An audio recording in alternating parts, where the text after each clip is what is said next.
When people in vinyasa do up dog, down dog, they go something like this.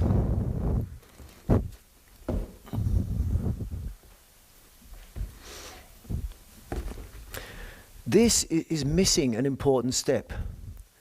And the important step is lolasana.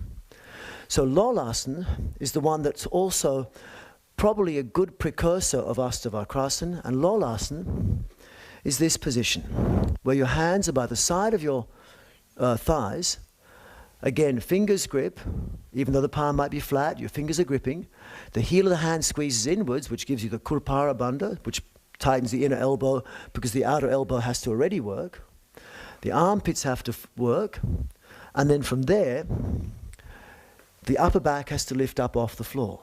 So, from here I grip and lean forward, I lift the upper back up high to here, and then lift the feet up. Now that is the missing step in the vinyasa that many people just seem to have skipped.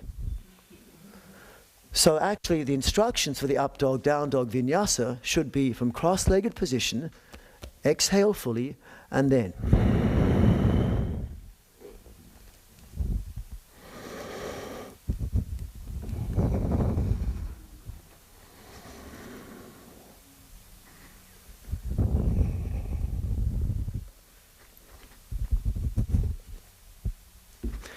This is missed. And unfortunately, if you miss it, what happens is people just go straight from here, straight to the push-up squash, the upward-facing squash, the downward-facing squash. And then they bang the head against the floor post. Like this. You know, there's no control. And what's happening is the whole time is this. And then people leave saying, I've got a lot of neck stiffness. My shoulders feel very weak. My wrists are hurting. My back doesn't feel good.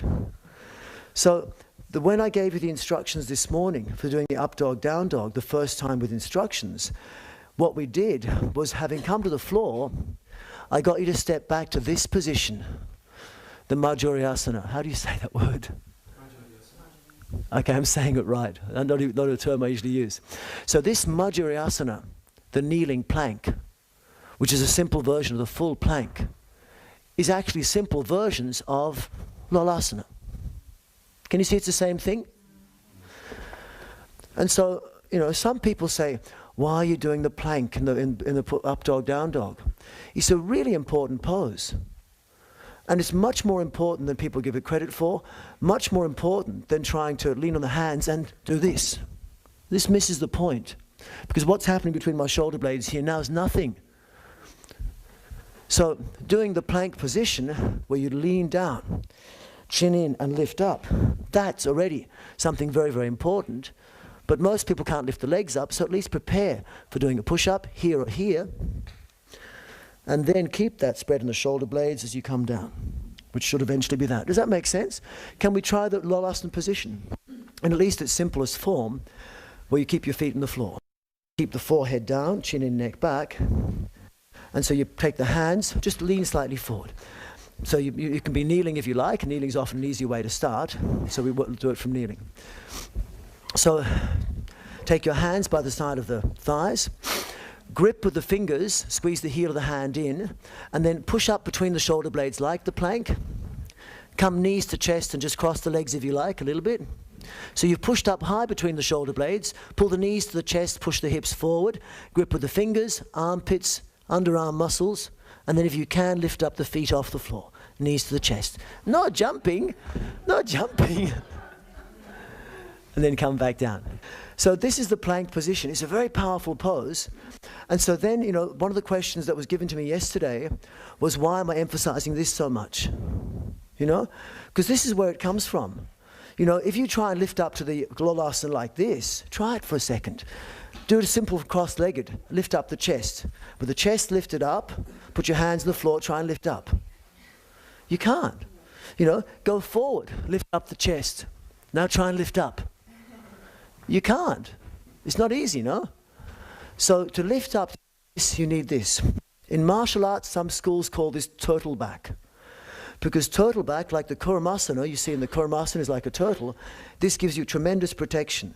When you go on a plane and they say we're about to crash, you know, they give the whole re-inspiring warnings at the beginning of the plane flight, which you love to hear just as you're about to fly a plane, you know, they tell you come into this position, because it's the most protected position.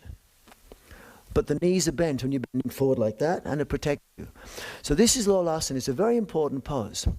So when you're doing Ashtavakrasana, push-up position, Lolasana, Bakasana, most of these balances, this is what's happening. And that's also the truth when we're doing the plank positions. Plank position and the lunge position. This gives you nothing. This gives you something different. This is also what's happening in this position. You push up between the shoulder blades. Can you see this is actually the lunge? But as soon as you do this, you lose all of it.